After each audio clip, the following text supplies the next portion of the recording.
আসসালামু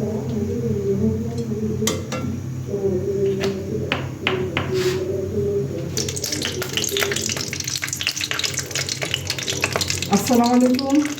ডালের চচ্চড়ি বানাচ্ছি, মসুরি ডালের চচ্চড়ি। 4টা শুকনো মরিচ প্রথমে ভেজে নেব।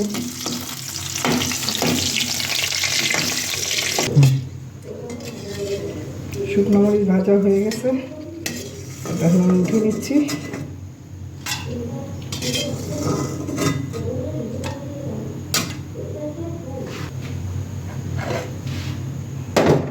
মসুরি ডাল বেছে ধুয়ে পানি ঝরিয়ে রেখেছি, এটা এখন আমি তেলের মধ্যে ভাজবো।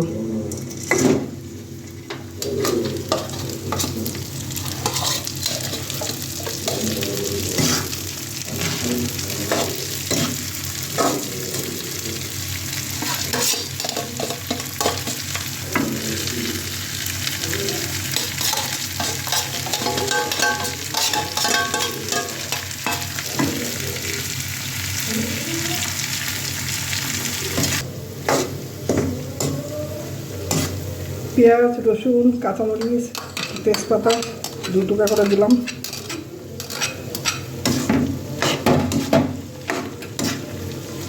দিব লবণ,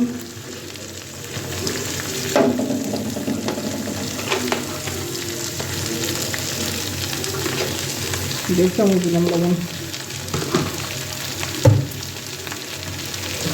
হলুদের গুঁড়ো,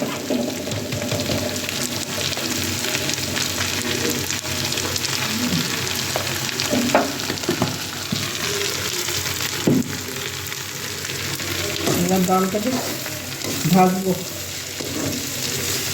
পেঁয়াজ, রসুন, কাঁচামরিচ, তেজপাতা তেলের মতো ডালটা ভাজবো। মসুর ডাল ভালো একটু ভেজে নিলাম কিছুক্ষণ।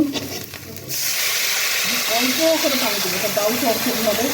ডাল এটা সিদ্ধ হবে না, এটা গোটা থাকবে, ডালটা একটু গোটা গোটাই থাকবে।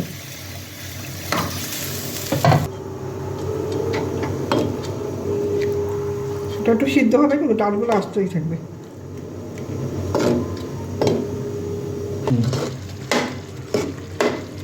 ডাল চচ্চড়ি হয়ে গেছে, ডালটা এরকম গোটা গোটা থাকবে কিন্তু সিদ্ধ হয়ে যাবে, গোটা গোটা থাকবে। আমি এখন উঠিয়ে দিচ্ছি।